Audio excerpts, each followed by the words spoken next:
Reels वाली बहू। प्रज्ञा को रील्स बनाने का बड़ा ही क्रेज है और वो दिन भर रील्स बनाती रहती है।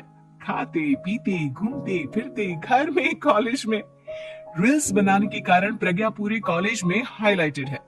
जहां उसके रील्स सभी को पसंद आते हैं, वहीं मनीषा चिंता में डूबी रहती है। एक रोज जब खाते हुए प्रज्ञा रील्स बना रही होती है, तब मनीषा कहती है, एक मिनट भी चैन नहीं है इस लड़की को। ये नहीं कि खाना तो आराम से खा ले, लेकिन नहीं, अरे थोड़ी देर रील्स नहीं बनाओगी तो आसमान नहीं टूट पड़ेगा। अरे मम्मी, इसी को तो कहते हैं डिटर्मिनेशन। तुम नहीं समझोगी ये सब।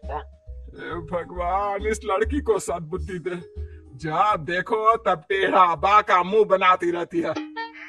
मनीषा की बात का प्रज्ञा पर जरा भी असर नहीं होता और वो खाते खाते रील्स बनाती रहती है। दिन बीतने लगते हैं और देखते देखते प्रज्ञा का कॉलेज भी खत्म हो जाता है। आए दिन कोई ना कोई मनीषा को प्रज्ञा की शादी करवाने का सुझाव दी जाता है। सब ठीक ही कहते हैं, प्रज्ञा की शादी कर देनी चाहिए। अपने घर के काम काज में व्यस्त हो जाएगी तो खुद ही ये रील्स और नाच गाना बंद हो जाएगा।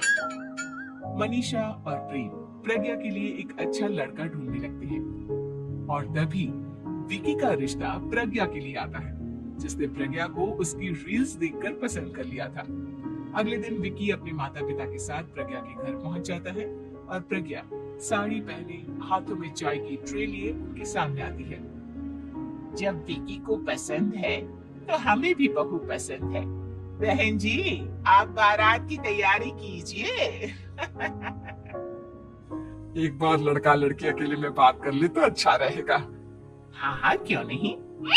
मनीषा विकी को प्रज्ञा के कमरे में भेजती है, जहाँ प्रज्ञा पहले से ही रील्स बना रही होती है।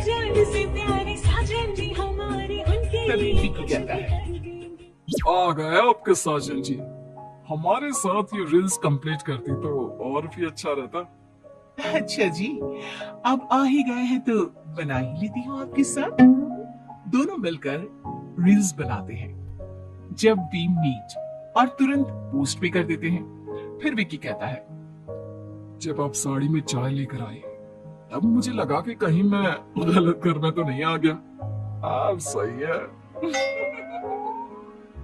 दोनों की शादी पक्की हो जाती है और शादी के दिन भी प्रज्ञा रील्स बनाने से चूकती नहीं। यहाँ तक कि बारात के समय भी नाचते हुए रील्स बनाती है। सभी लोग प्रज्ञा की तारीफ के पुल बांध देते हैं और प्रज्ञा नाचती गाती अपने ससुराल चली जाती है। सब कुछ अच्छा चल रहा होता है। प्रज्ञा यहाँ भी दिन भर हर चीज की रील्स बनाती रहती है। लेकिन कुछ दिनों के बाद जब सुनीता कहती है, बहू, ये रील्स के साथ साथ कुछ काम भी कर लिया करो। वैसे तुझे और क्या क्या बनाना आता है?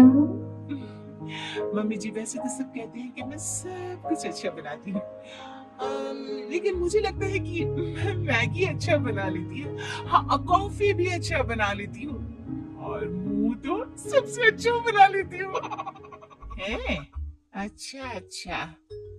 सुनीता अपना माथा पकड़ लेती है और कहती है, बहू, कुछ खाना बनाना भी सीख लेती। मम्मी जी, मैं लंबी प्लानिंग कर रही हूँ। जल्दी ही मैं इतनी फेमस हो जाऊंगी कि मुझे पैसे मिलने लगेंगे। हम दोनों सास बहू राज करेंगे, राज। नौकर काम करेंगे और लोगों की तो लाइन लगेगी हमसे मिलने के लिए। तेरा दिमाग खराब हो गया है क्या बहू? हंसी मजाक तक ठीक है, लेकिन इस तरह घर नहीं चलते। जितना जल्दी हो इस घर के तौर तरीकों को सीख लो। प्रज्ञा मुंह घुमाकर चली जाती है और तुरंत उसी वक्त एक रील बनाती है।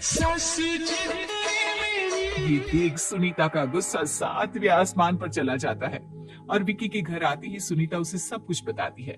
विकी भी अब प्रज्ञा की इन हरकतों से परेशान हो जाता है। तुम टेंशन मत लो मम्मा, मैं देख लूंगा। विकी कमरे में जाता है तो देखता है कि प्रज्ञा रील्स बना रही है। विकी बड़े ही प्यार से प्रज्ञा से कहता है, प्रज्ञा, इन सब के लिए मैं तुम्हें मना नहीं कर रहा हूँ, लेकिन फिर भी हर वक्त तो ये अच्छा नहीं लगता ना। समझने की कोशिश करो, मुझे भी तुम्हारा थोड़ा वक्त चाहिए। मैं जब ऑफिस से आता हूँ तो मुझे समय देने की जगह इसी में लगी रहती है। तुम ज्यादा ही सोच रहे हो। तुम भी मेरे साथ रील्स बनाओ ना, तुम्हें भी बहुत अच्छा लगेगा। तुम्हें इज्जत से कोई बात समझ में नहीं आती क्या? दिमाग खराब हो गया है तुम्हारा इस चकाचौंध से। अगर तुमने अपना रवैया नहीं बदला तो मैं तुमसे दूर चला जाऊंगा। तुम ही रिश्ता लेकर आए थे, मुझे लड़कों की कमी नहीं थी और ना आज है। विकी दरवाजा पटक कर चला जाता है। धीरे धीरे विकी प्रज्ञा से दूर होता जाता है। एक रोज मनीषा प्रज्ञा के ससुराल उससे मिलने जाती है। तब सुनीता उससे कहती है, बहन जी अब आई हैं तो कुछ दिन यहाँ रहकर जाइएगा, आप ही का घर है। हाँ मम्मी, बहुत दिन हो गए तुम्हारे साथ एक भी रील नहीं बनाई मैंने। प्रज्ञा तुरंत अपने फोन में रील्स ऑन कर लेती है। ये सब मुझसे नहीं होगा। तेरा ये भूत अभी तक नहीं उतरा क्या? बहन जी आप कुछ कहती नहीं क्या इसे? जब आप ही कुछ नहीं कर पाई तो मैं कर ही क्या सकती हूँ, सास तो वैसे ही बदनाम है। शाम को घर की लाइट चली जाती है और मनीषा प्रज्ञा से कहती है, मेरे घुटनों में बहुत दर्द हो रहा है, तू लाइट का कुछ इंतजाम करना बेटा। अच्छा कैंडल जला देती हूँ मम्मा। प्रज्ञा गाते हुए कैंडल जलाती है और खिड़की के पर्दे के पास रख देती है। मनीषा जिसे बहुत दर्द हो रहा है वो सो जाती है और प्रज्ञा हमेशा की तरह अपने रील्स में लग जाती है। उधर कैंडल की वजह से पर्दा आग पकड़ लेता है और मनीषा के कमरे में आग लग जाती है।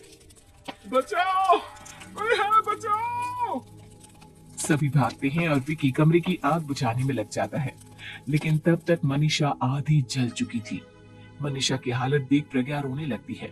विकी मनीषा को तुरंत हॉस्पिटल ले जाता है और उसे एडमिट कराता है।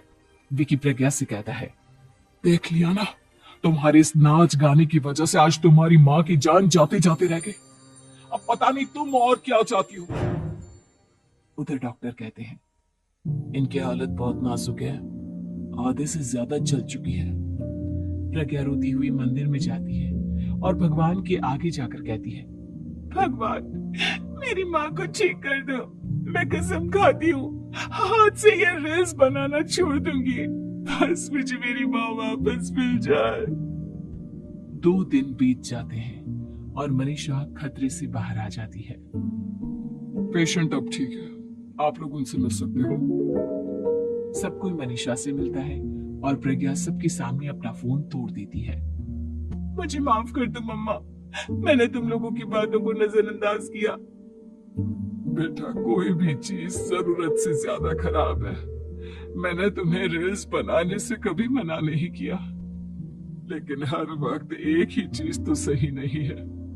मैं समझ गई हूँ मम्मा, आई एम सॉरी। प्रज्ञा उस दिन से रील्स बनाना छोड़ देती है और पूरी तरह से अपने घर में लग जाती है।